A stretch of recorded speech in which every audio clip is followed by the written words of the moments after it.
Honorable members, we had extensive discussion at conclave on this item. I want us to go by the agreement that was reached. Definitely we'll give opportunity to members, but we are guided by the agreement reached by leadership. And so we'll take item 11. It's likely to be the last for the day. Item 11, motion. Thank you, Mr. Chairman Speaker. of the committee. Thank you, Mr. Speaker. Mr. Speaker, may I seek your leave to take item 11 on the original order paper and item 2 on the addendum order paper together. The reports are 2.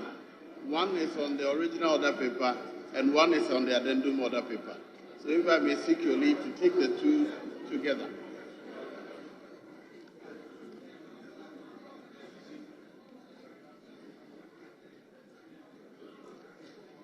Honorable members, I think it's proper to take the 2 together, unless there is any objection. Yes, Honorable Dafiamapo.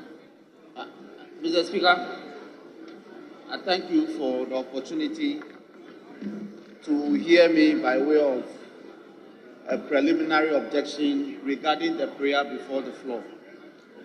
Mr. Speaker, the subject matter of motion number 11 is in respect of the prayer before the House for the adoption of the appointment committee report in respect of the President's nominee before the House. Mr. Speaker, this matter is a subject matter before the Supreme Court. Mr. Speaker, this is the case where the Supreme Court has been prayed by the Attorney General for an expeditious hearing. And yet the matter has not been proceeded with. Mr. Speaker, the fact that my application on notice for the grant of an interlocutory injunction restraining the House from proceeding, which has been dismissed, does not mean that the House can proceed to hear the matter. Because a major relief before the court in this matter is whether or not the nominees can be approved without the President doing the needful in respect of the 5 other appointees. So, Mr. Speaker, the relationship, Mr. Speaker, is that it's a single action. My contention before the Supreme Court is that the communication to Parliament was not separated. The President brought one single communication. And my contention is that the supposed reassignment of the other 5 ministers ought to have complied with Article 78 and 79 of the Constitution. And so far as this matter is pending before the Supreme Court, Mr. Speaker, any attempt to proceed with the matter will be contumacious of the powers of the Supreme Court, will be subjugating justice in the matter. So, Mr. Speaker, I am the plaintiff in that matter, and I think that I owe it to myself to bring this matter to the attention of the House, so that we'll be guided accordingly. Mr. Speaker, I thank you for the opportunity. Yes.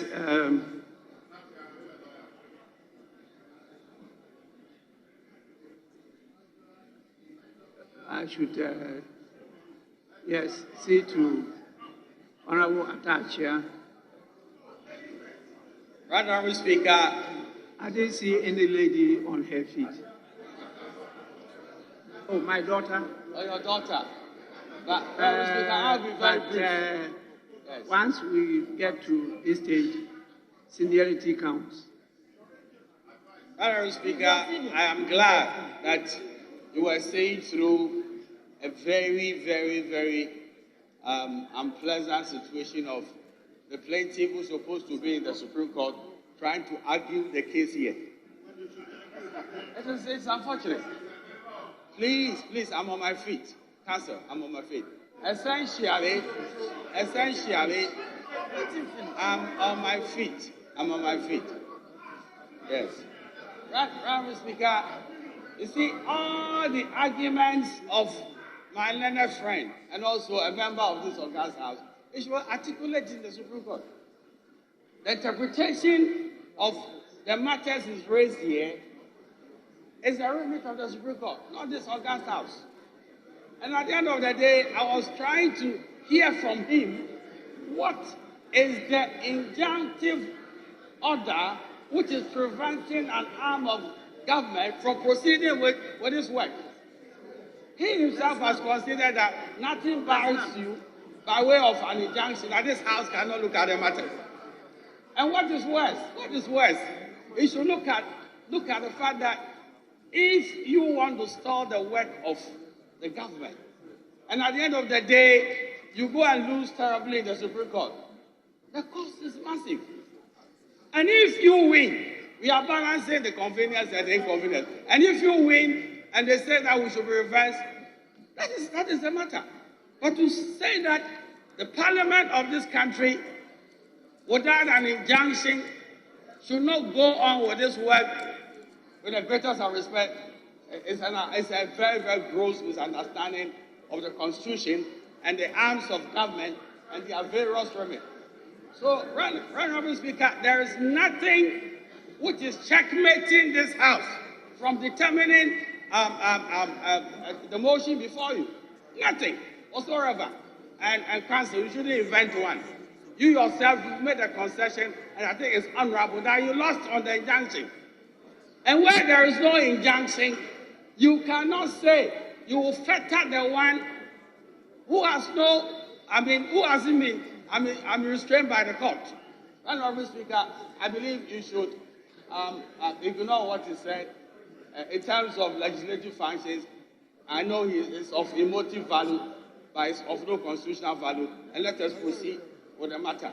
Because at the end of the day, nothing is preventing this House from doing our business. I'm grateful to you.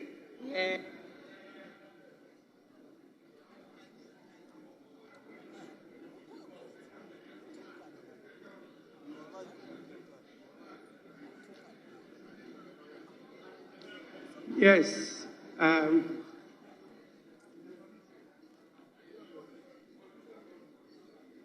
I want to hear one or two more before Chairman comes in. So please give me some time. Yes, my daughter, you are liberty to make your submissions. Thank you very much, Mr. Speaker. Mr. Speaker, I rise on the matter that was raised by my honorable colleague on the other side, Honorable Defiama. And my senior at the bar, Honorable Atachia, has enumerated a number of reasons. No, my senior is Honorable Atachia. Honorable Defiama, who is a junior to me at the bar, but has raised a very important. He himself admits that he is a junior to me at the bar. I am junior to Honorable Atachia, and I don't see why when I say Honorable Defiamako is junior to me at the bar, you should raise eyebrows. It is a fact. Mr. Speaker, Honorable Atachia has enumerated a number of reasons why this House cannot be held to ransom. Mr. Speaker, this is the House and a Parliament, an arm of government, and we are just separate and distinct under the Constitution. There's clear distinction of separation of powers when it comes to the Constitution that we have now, the 1992 Constitution. This simply means, Mr. Speaker, that Parliament as an arm, a legislative arm, is independent of the judiciary, it's independent of the executive. Mr. Speaker, by the mere fact that there's a matter before the Supreme Court or any court of law does not deter this House from considering that matter. Mr. Speaker, that is so clear. Other than that, I wouldn't see why the framers of the Constitution, with the right intention behind separating each arm of government, would put that in the Constitution. It's for a purpose, Mr. Speaker. So the fact that Honorable Defiameko has brought a matter before the court concerning the appointment of ministers which His Excellency has appointed, Mr. Speaker, I would indulge that you would proceed, this House would proceed with the report, because there is no way that the judiciary would be higher than the legislative arm. That same way, the executive is not higher than this House. So let's give each House or each arm of government the leeway and the freedom, Mr. Speaker, to do its business. What he's trying to do is to say that we should not proceed until the matter is heard. Mr. Speaker, I think that we are masters of our own rules and we are independent and we can proceed. Given the fact that it goes to the Supreme Court decides otherwise, Mr. Speaker, we can be here and do otherwise. But to say that we cannot proceed, I find it very, very. I think that it is not within the scope and application of the laws of this House, Mr. Speaker. So I would urge that we should proceed. Your injunction was thrown out. Mr. Honorable Defiameko, your injunction has been thrown out. So there is nothing that is tying the Speaker's hand from proceeding, or this House from proceeding on the matter. If we overstretch this interpretation to mean that once the matter is before the Supreme Court, this House cannot proceed on the matter, that is not it. Mr. Speaker, that cannot be it. So I will support what Honorable Atachia has said. Let's put aside the application that has been made by Honorable Defiameko and proceed with the report of the Appointments Committee so we can approve the ministers that have been appointed by His Excellency the President. I thank you, Mr. Speaker.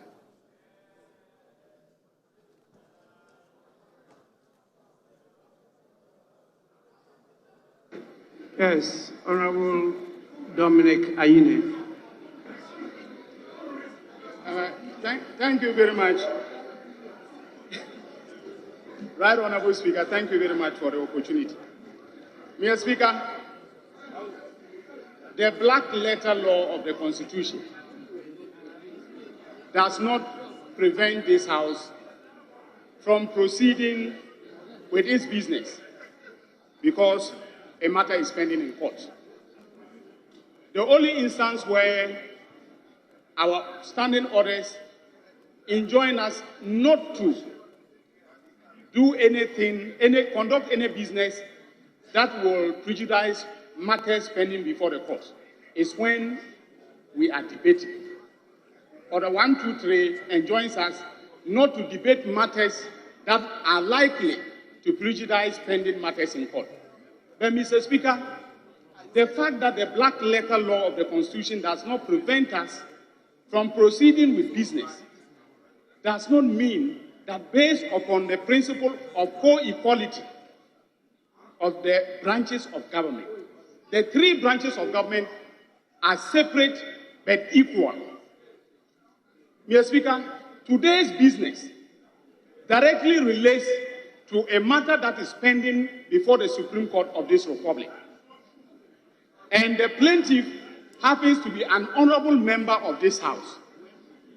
Mr. Speaker, if we decide today to approve by a resolution of Parliament the President's nomination of the ministers, Mr. Speaker, what we will be doing is that we are going to overreach the court decision. And by overreaching the court decision, we are undermining the judiciary in terms of its ability to render decisions that, bind the parties that are before the court. So, Mr. Speaker, I will urge that we suspend this matter pending the outcome of the case because of the principle of co-equality of the branches and the need for us to respect the judiciary in the performance of its functions under the Constitution. I thank you, Mr. Speaker.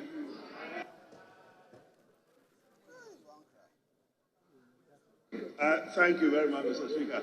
Mr. Speaker, number one, I didn't realize that the honorable member, the Fia Mako, happens to be a member of this House. I thought he was legitimately elected and he is here as a matter of right. I didn't know that he just happened to be here by accident. But that is well, that you were not listening. That is an attribution that has been made to you. You weren't listening. I am defending you. I thought you came here by right, and you don't happen to be here. That has been ascribed to you. So let me continue with my argument. You should be praising me for coming to your defense, because I know that you were properly elected and you were sent to this house. Mr. Speaker, so far you have been calling the juniors. They have been struggling. I am the senior, I'm the senior. The senior most is on his feet now, so you should be listening to me. Mr. Speaker, we should be... Speaker is not a member, yes? Former majority leader is stated. The Speaker, who is the bigger one, he is there in his seat. He's not part of us. I'm talking about those of us here. I am the big boss here, so you listen to me. Mr. Speaker, we should be very careful. We should be very... You are not even a junior. You keep quiet. Dominic, we have visited this matter. We visited it. We have visited it again today. Resume your seat, Dominic. Well, you want to settle the issue of seniority at the bar. If he wants us to settle it today, may I know your number? I am number 91. I am number 91. 91. 91. Let's hear him. What is your number?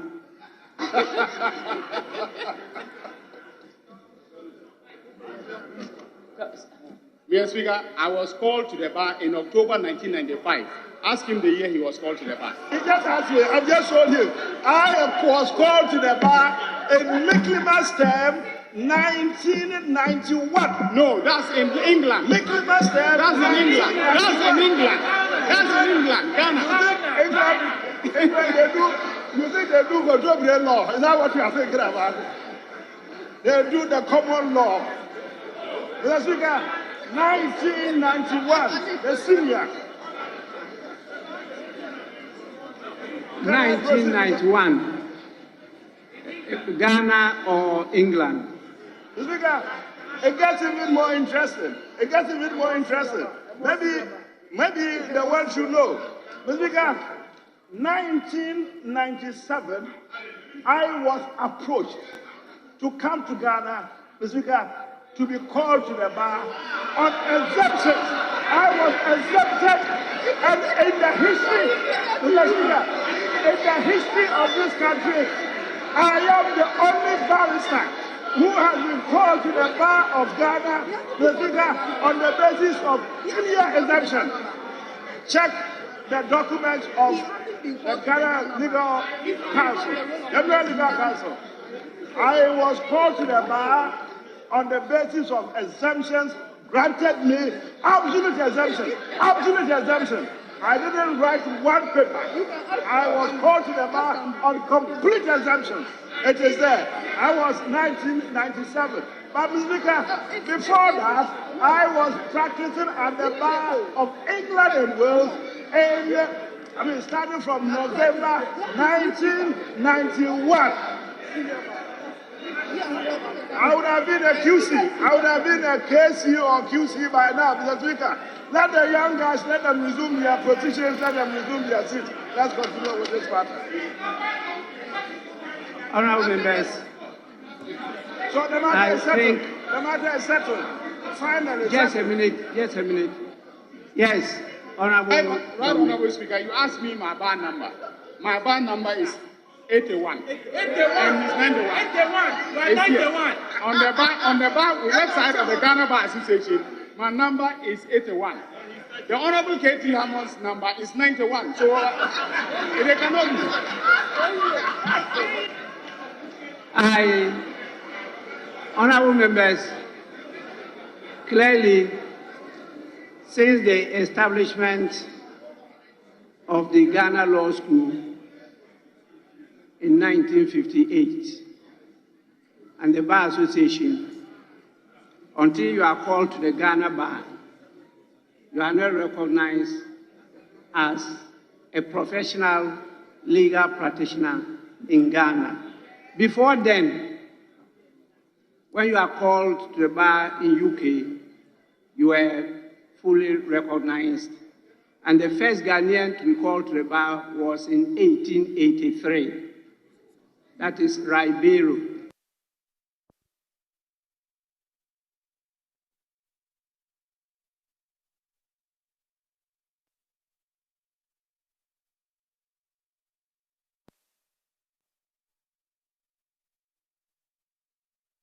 It was this lawyer I mentioned, John Mensah Saba, who had to go and argue to get that law withdrawn. The same law that was applied in South Africa. And we got apartheid there. Please, what you said is unacceptable. The lawyers are not the problem. Yes, Chairman, you may go on. I thank you very much, Mr. Speaker. Thank you for the leave to move the two motions together. Mr. Speaker, as you said, there was some agreement that we will amend the report from consensus to one of majority. Mr. Speaker, on 14 February, the President, or let me start from moving the motion. Mr. Speaker, I move that this House adopts the report, the 34th and 35th reports of the Appointments Committee for the adoption, confirmation of the nominees presented to the House by the President for various ministerial positions and deputy ministerial positions. The Speaker, on 14 February, the President presented a list of nominees to be considered and approved by the House for various positions. 1. Honorable Andrew Kofi Ejapamesa was presented as the Minister Designate for Tourism, Arts and Culture. Honorable Lydia Sarah Malasa, Ministry of Sanitation and Water Resources. Honorable Martin Ejamensa Kosa, the Minister Designate for Local Government, Decentralization and Rural Development. Honorable Ophelia Mensah Hayford, for Environment, Science and Technology. Honorable Dakua Newman, Minister for Gender, Children and Social Protection. Honorable Dr. Bernardo Koboy, Minister for Health.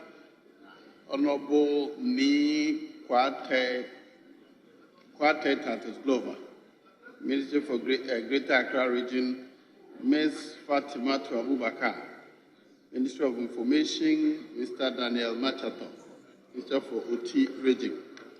Subsequently, Mr. Speaker, is another list of nominees presented to the House that included Honorable Abna Osea Sari as Minister Designate for Minister of State Designate for Ministry of Finance.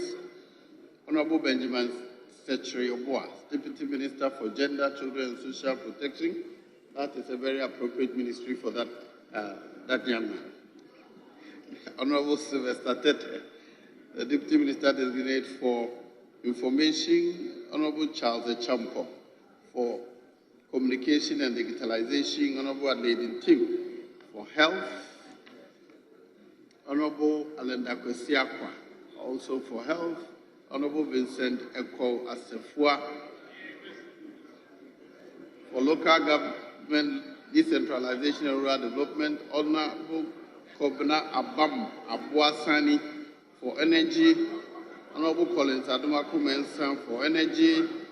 Honorable Prince Hamidu Alman for Works and Housing. Honorable Professor Kingsley Nyako for Education. Honorable Festus Ewua Kofi for Employment and Labor Relations. Honorable Kwesi Kunedu, Ministry of Lands and Natural Resources. Honorable Musa Abdul Aziz Ayaba for Fisheries and Aquaculture, and Dr. Alexander Pabing, the Deputy Minister of State for the Ministry of Finance. The Speaker, the committee advertised in accordance with the standing orders, and their CVs were obtained and considered, and a public hearing was conducted for all the nominees at various dates.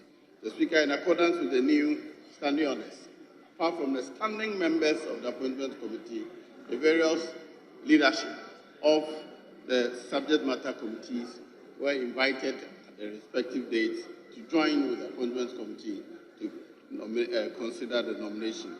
The Speaker, at the conclusion of all the debates, the House, by a majority decision, the committee, by a majority decision, recommends all the nominees for the House to approve, to take those positions.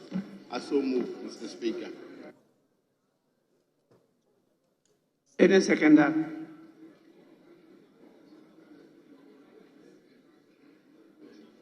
Well, yes. Thank you, Mr. Speaker. I second the motion, ably moved by the First Deputy Speaker. Thank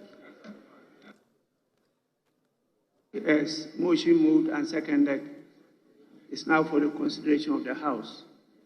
But, honorable members, it's good that the Honorable Dafiemako drew our attention to the pending suit, particularly the fact that he's a member, he's a party, he's a party in that suit.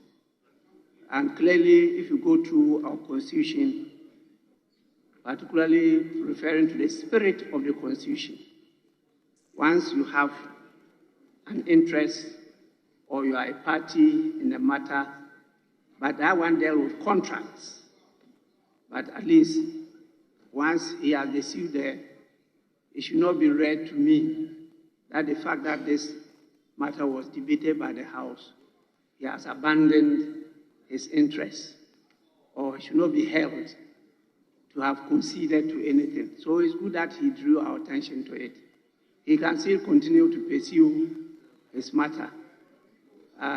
These days, the law is so uncertain that we all have to go back to school again.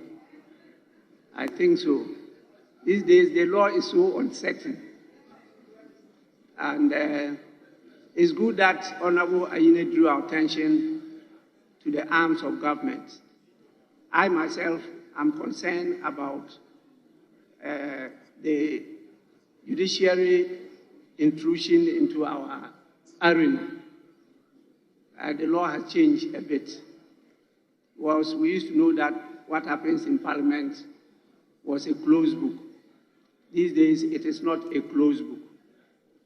They pierce the veil and they go behind it and they try to pronounce on it. We can do a lot too in that direction, but we resist it. And I will not entertain that. But there are a lot of things we could also do to also pierce the veil of the judiciary. But I am not tempted to lead this House to do that. That's good information for the consumption of all of us. Before you continue, we have had a delegation from Uganda, and they've been with us for a long time. In fact, they were to pay a courtesy call of me. But because of your power, you'll be able to detain me here since morning. So I've not been able to receive them, but I was lucky to be supported by, I think, the First Deputy Speaker, who received them on my behalf. They've been with us for some time now. It's important, it's right and proper for me to acknowledge their presence and to hear your warm welcome extended to them. They are a delegation from the opposition bench of the Ugandan Parliament, and they are guests of the African Center for Parliamentary Affairs, ACEPA, whose executive director, you all know very well, Dr. Rashid Draman, and his able assistant, Mr. Ibrahim Enusa, are leading them to pay this courtesy call on the House. The delegation is being led by Honorable Joel Sesenyonyi. I hope I got it right. He's the leader of the opposition in Uganda.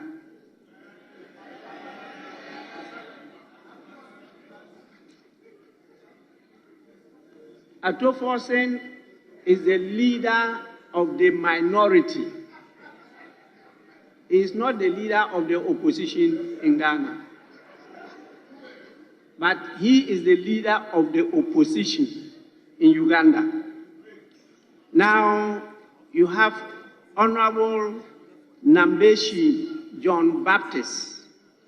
He is the opposition chief whip. Now, the whip there is properly applied, is stronger than what you have here. What their system is different from ours. The other members include Honorable Odru Jonathan, Honorable Lucy Akelo, Honorable Kaya Christine Nakimweru, Honorable Sesewugu Joseph Gonzaga, and they have the Director, Office of the Leader of Opposition, in the person of Miss Ruth Ekrapa Boyona. Am I right? Is it Boyona? Yes. Honorable members, on behalf of the House and all of you, I warmly welcome them to the Parliament of Ghana, and I want to urge you to try and get in touch with them. Uganda is a very, very important member of our continent, and some of us who've had the benefit of visiting there many, many times, is a place for you to go. Particularly those of us who are committed to the Catholic faith. The martyrs of Uganda will definitely ring a bell. And I was fortunate to have been there a number of times. And they have tourist sites, and I believe when you visit them, when you come back here, your attitude will change as to how to conduct yourself. With this, once again, you are warmly welcome. I will now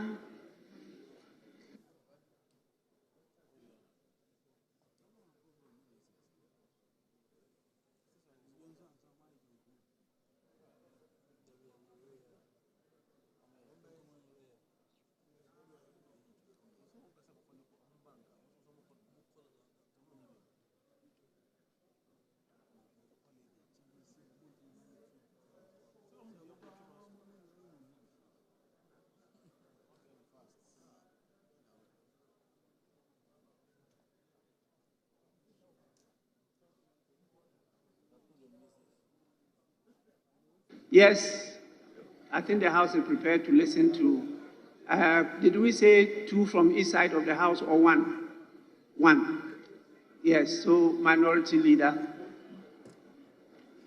Mr. Speaker, I'm glad that the chair of the Appointment Committee has corrected the committee's report.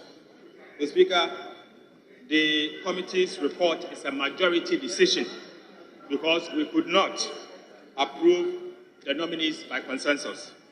Mr. Speaker, the minority does not support these nominations because our country has gone through and continues to go through very, very difficult times, Mr. Speaker, including crippling economic crisis, food insecurity, doomsday, debt or default, Mr. Speaker, obviously as a result of reckless borrowing to finance consumption. Mr. Speaker, ordinary Ghanaians continue to bite the bullet and businesses are struggling under a high tax regime and a high inflation. Mr. Speaker, and again, a sliding and a depreciating currency.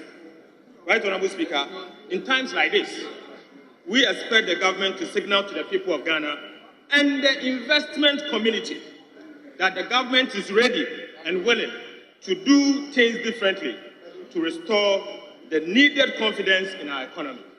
Right, Honorable Speaker, it cannot be the case that while the government asks the people of Ghana to tighten their belt, this government would rather lose their belt.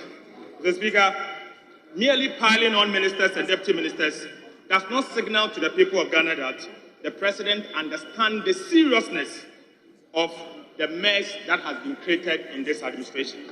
Mr. Speaker, this government must downsize its size of government and signal to the people of Ghana, Mr. Speaker, that it cares, and they are ready to reverse some of the losses, some of the economic losses that we have made. Mr. Speaker, it is important for the president to signal to the people of Ghana once again that he is in tune with the feedback and appreciate the challenges resulting in the bad economic policies that has been implemented by his government. Mr. Speaker, already, President John Mahama has made a public statement that in his next government, he is going to signal reduce the size of government to 60 ministers and deputy ministers. Interestingly, Mr. Speaker, Alhaji Bawumia, who is the vice president of this government, Mr. Speaker, he was part of the government that appointed 125 ministers, has even gone further to say that in the unlikely event that he becomes the president of this country, Mr. Speaker, he is going to reduce the size of government to 50.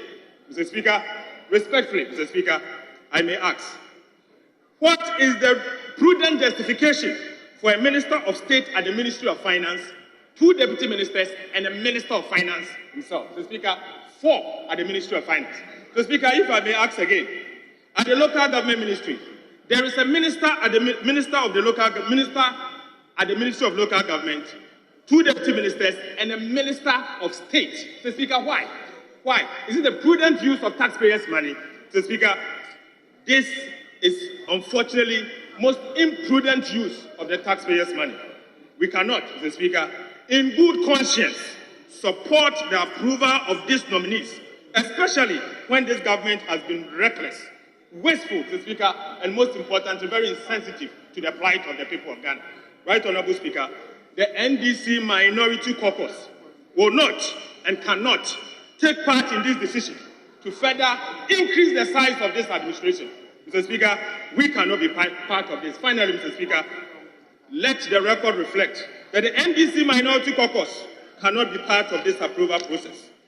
To further increase the size of this government, Mr. Speaker, let the record reflect. With these few words, Mr. Speaker, I want to signal that we are walking out, and let it be recorded that they took these decisions themselves. We are not part of it. Mr. Speaker, we have counted their numbers already, and we know their numbers. Let the record reflect that the NDC is not part of this approval process. If you don't care, we care. If you don't care, we care, and we will be part of this. Stay and approve it. And in the end, take responsibility for what you are doing to the people of Ghana. Thank you, Mr. Speaker. Responsibility, work out, go. Bye-bye, bye-bye, bye-bye.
Yes, Majority Leader. Mr. Speaker, it is indeed very sad for our colleagues to approach the business of this House the way they have. Mr. Speaker, qualification for the office of a minister or deputy minister is founded in our Constitution. Our colleagues were part of the approval process at the committee level. Indeed, Mr. Speaker, we had a report laid before this House by consensus. Mr. Speaker, only for them to make a last-minute U-turn to say that they don't want to be part of this. Hence, the report should be amended to reflect majority decision. Mr. Speaker, that is their right. We've granted that. But, Mr. Speaker, that does not stop government from conducting the business of governance and for us to approve these ministers for them to mount the various ministries to deliver what is expected of them for the benefit of the people of Ghana. Mr. Speaker, throughout the process, we've engaged our colleagues. Mr. Speaker, we were all together at the business committee when your summons was issued. We discussed this matter. There was no such indication that this is what they were going to do. So, Mr. Speaker, it is in bad faith. It is in bad faith for them to turn around to say that they don't want to participate. In any event, Mr. Speaker, the mere fact that they have walked out, does not amount to their being absent in the proceedings. I remember Mr. Speaker's ruling on the fact that when you come to Parliament and you are present, and you are marked present, and you decide to walk out on proceedings, it does not in any way, Mr. Speaker, render what is done in your absence void or nugatory. So, Mr. Speaker, perhaps if they think that by going, it is a trap to clip us constitutionally, then, Mr. Speaker, they've lost it. Mr. Speaker, finally, every single nominee qualifies under the Constitution of this country. Mr. Speaker, at no point throughout the vetting process did they raise any issue of criminality, any issue of morality, any issue of disqualification by virtue of Constitution against any of the nominees. So, Mr. Speaker, again, we are tempted to conclude that because it is an election year, they want to do this for the optics, for the politics of it. But in substance, they have nothing against them. Mr. Speaker, all the nominees, perhaps majority of them are members of Parliament who already qualify. And again, Mr. Speaker, the alignment of the ministries. Mr. Speaker, every government has its own policy. They had their government. They knew how they assigned ministries. This is our government. This is the decision of government. You cannot use numbers to obstruct government business. Mr. Speaker, that again is unacceptable. Mr. Speaker, having said this, I would want to conclude by urging my colleagues who are here and present to support this motion for us to approve these nominees. Mr. Speaker, currently we have representatives of the president. The imperatives of democracy allows for accountability. Once we approve them and they become ministers, they are sworn in and they become ministers, it allows for accountability. They will come to this house to report and respond to questions. And that would be right. If we leave it in abeyance, Mr. Speaker, what that means is that there will be no ministers to mount these ministries. So, Mr. Speaker, we are here. We have the numbers. Yeah, Mr. Speaker, you would want to suspend for 5 minutes. Mr. Speaker, that is okay. Thank you very much.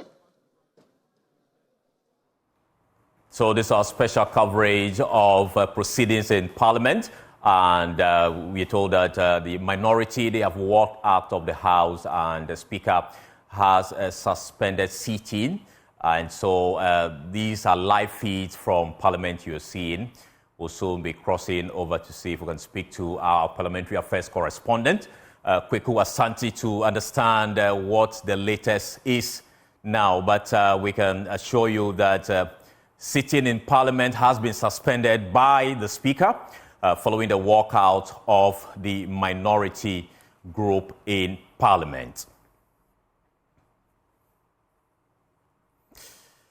Earlier, we saw some approval of some loans in Parliament, and also the approval of the, the new member of Parliament for the House, the Ejisu MP. And there was some vote in Parliament where 5 members of Parliament from the minority side were absent, which saw the approval of that particular loan there. But we understand minority is out of the House, for which reason the Speaker has actually suspended sitting. As you can see in your shot there, the minority is not in Parliament, and we're trying to establish connection with our Parliamentary Affairs correspondent, Kweku Asante, to tell us exactly what is happening. This is our special coverage of the situation in Parliament, which has been recalled for deliberations on issues in the House.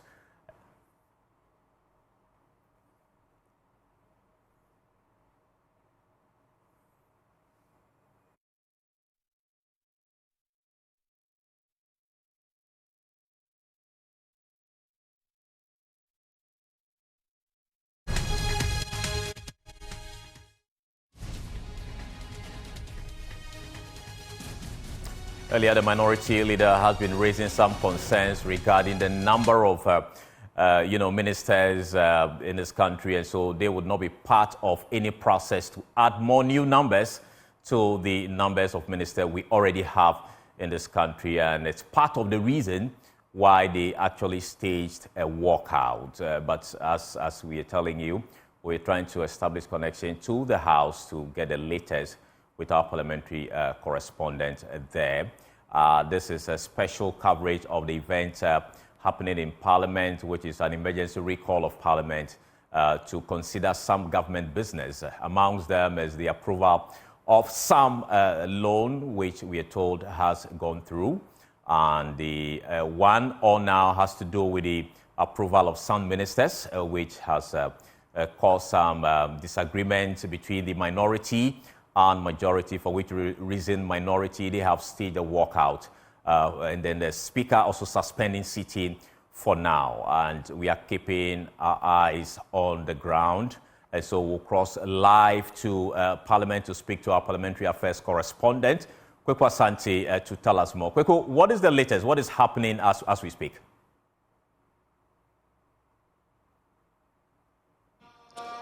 Well, the Speaker of Parliament is just walking in again. He suspended sitting for about 5 minutes because of the minority walkout. And so very shortly, he himself will come and preside over the House. He would have to make a decision as to whether or not he's going to ensure that the vote goes ahead or not.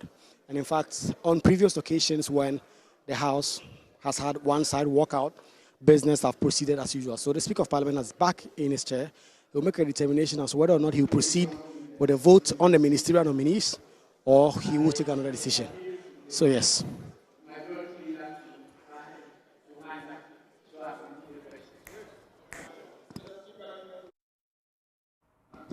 Good. Honorable members, at the conclusion of the debate, I put a question.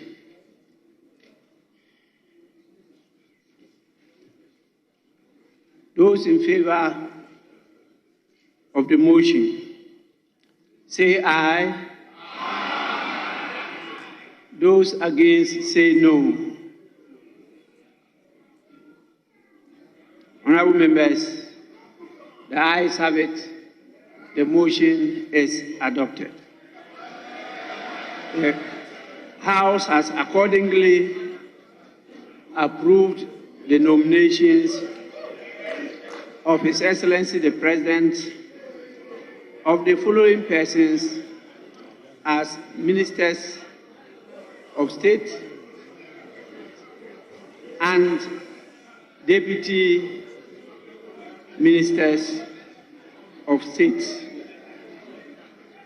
In accordance with Article 78(1) and 79(1) of the 1992 Constitution, respectively. Honourable members,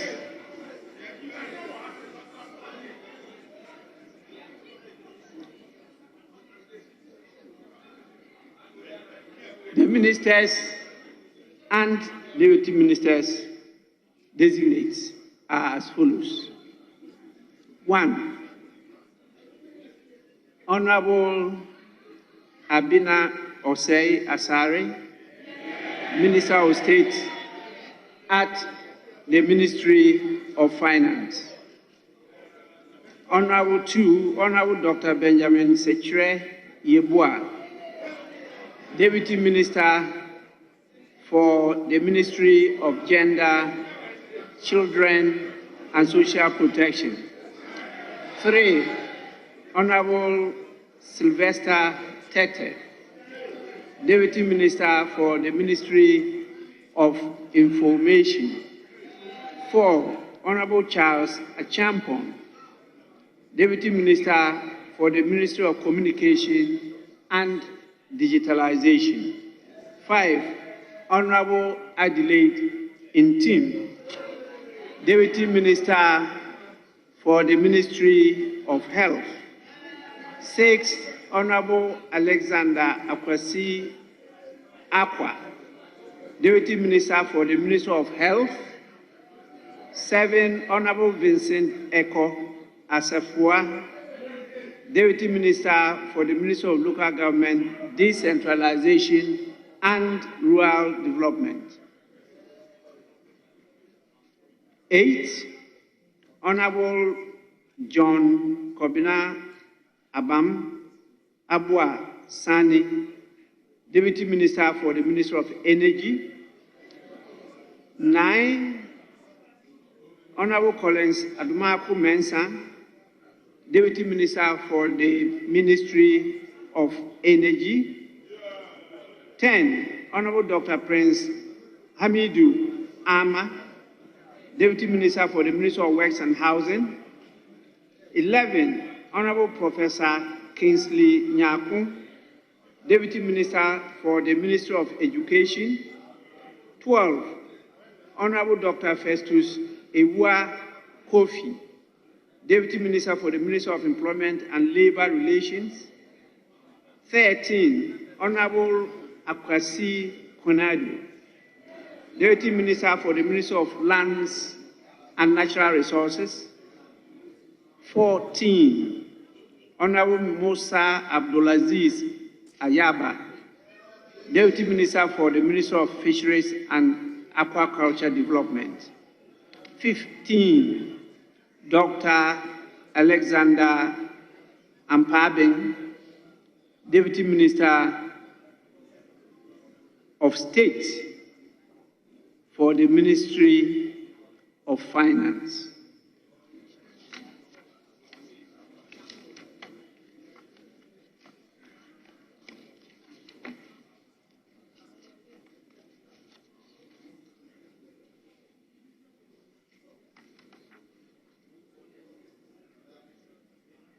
(16) Honorable Andrew Kofi Ejapa Mesa, Minister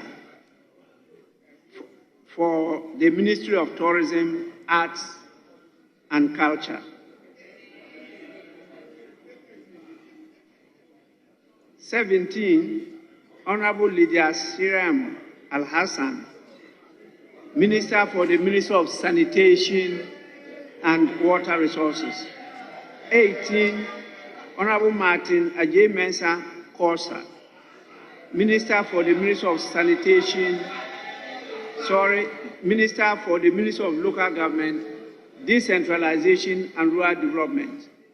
19, Honorable Ophelia Mensah Hayford, Minister for the Ministry of Environment, Science, Technology and Innovation. 20, Honorable Dakwa Newman, Minister for the Ministry of Gender and Social Protection. 21, Honorable Dr. Bernard Okoboy, Minister for the Ministry of Health.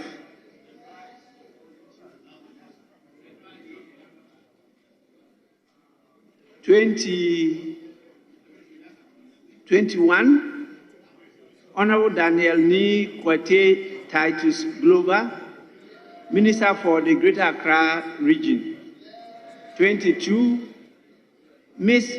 Fatimatu Abubakar, Minister for the Ministry of Information. And finally, Mr.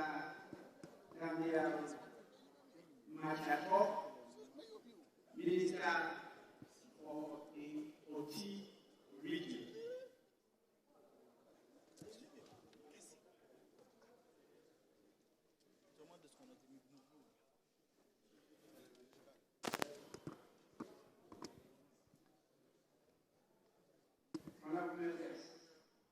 We are still live in Parliament, and there you had the Speaker of Parliament reading out the list of ministers who have been approved by the House to take various ministerial positions. And Akufo-Addo Asante is actually having some interviews with the minority in Parliament.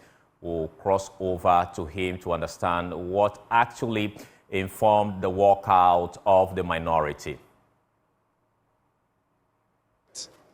That the president and his vice would have taken advantage of this to demonstrate what the vice president is now saying.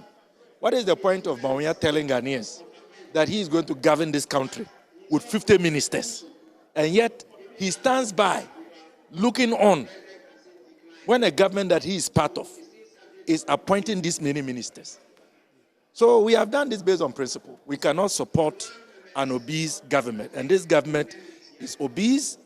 These newly confirmed ministers are going to be a drain on the public purse, and that is not going to augur well for the recovery of this country. Thank you very much, Dr. Park. Let's speak to more minority MPs. I see a number of them here on why they had to stage the walkout. Let me talk to Honorable Agaga. He's the ranking on the Defense and Interior. Honorable, some would say, why won't you stay on the floor and make your point known? Why are you walking out when you can stay on the floor and ensure that your view is held? Oh, walkouts are part of the procedure. It's a form of protest.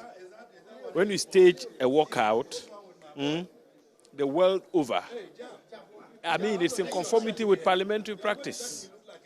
So we haven't done anything untoward. It's the strongest form of protest, right? So we decided to walk out to send a very strong message that, first of all, the attempt to approve of the president's ministerial nominees, right, is an unconstitutionality. Reference the Justice Abdullahi case. Somebody went to court, yes, and said, look, for the House to be able to take a decision, you need all the members present and voting more than one half to take a decision. That is the decision in Justice Abdullahi, which is a Supreme Court case. It is binding on this House.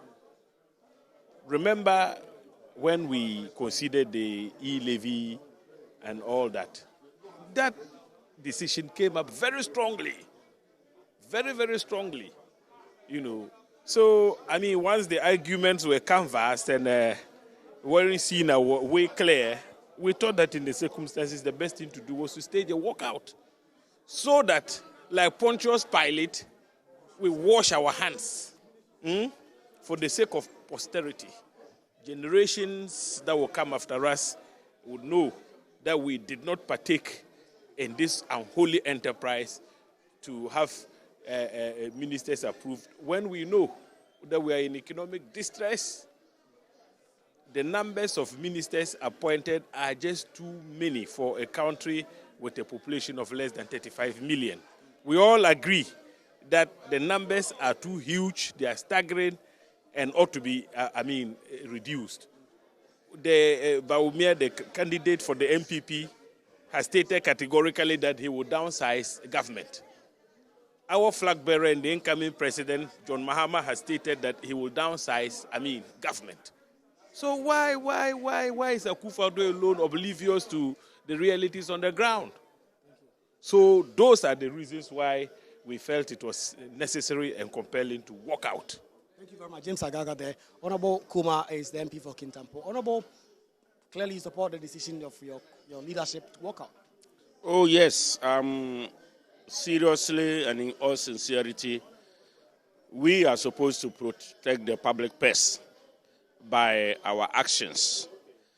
In the sense that, for instance, we started with a loan, having additional loans piled up on this nation from a national debt of 122 billion from Nkrumah's time, for people, Nanado and Bawumia government to come and increase this debt to almost 650 there on now. Just look at the quantum.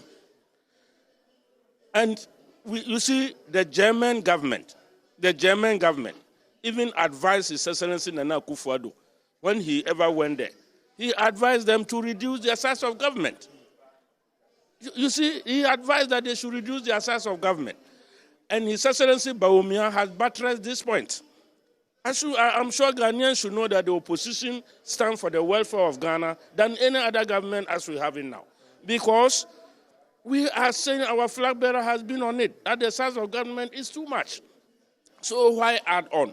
Yes, for instance, to be fair, certain basic ministerial appointments, like maybe the Minister of Local Government and the Minister of, which one is that?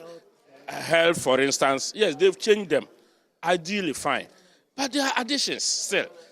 For instance, Abena becoming a minister of the state in the finance ministry again. You see, this too much. The head cost of each minister can build a rural road. You understand? So it's not fair. We must say things as they are. Like my leader said, we have washed our hands off. Our hands are clean. You see, and let this be a warning to Ghanaians that the coming election, if they are voting for NDC, they should vote for His Excellency John Dramani Mahama, vote for all the MPs so that the NDC will have majority in parliament and take the right decision for the nation. The difference of one vote in our election has cost the nation very much. So 2024, please, 7th December, Ghanaians, if you want this nation to get back on its track, to have its fair development, so that we are not sent back many years the way we are gone back, by way of our roads, by way of a lot of things going down, by way of electricity not being able to be fixed, rural telephony, nothing. We don't even know what we can clap hands. Right. Now thank you very much, Honorable. Honorable making the point as to why he believes that some people must be. I've seen that a number of the NDC MPs are now walking in because the ministerial nominees have not been approved. Decisions having to do with the tax waivers and all that is what the House may take. And so they have to be there to ensure that that does not happen in hundreds of millions of dollars. And they say that is not enough. That is just the parliamentary chamber.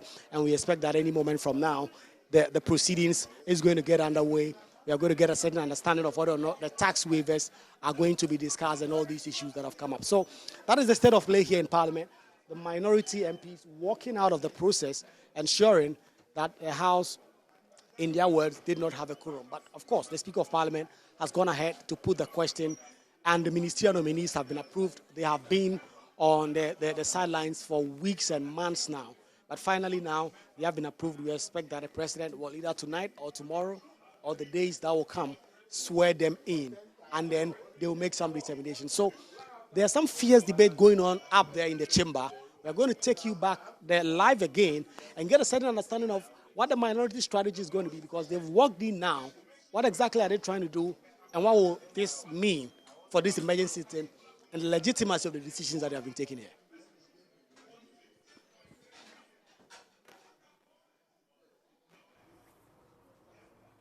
So that's my colleague Kweku Asante there in Parliament live, giving us those live interviews from the minority who have been explaining reasons behind their walkout.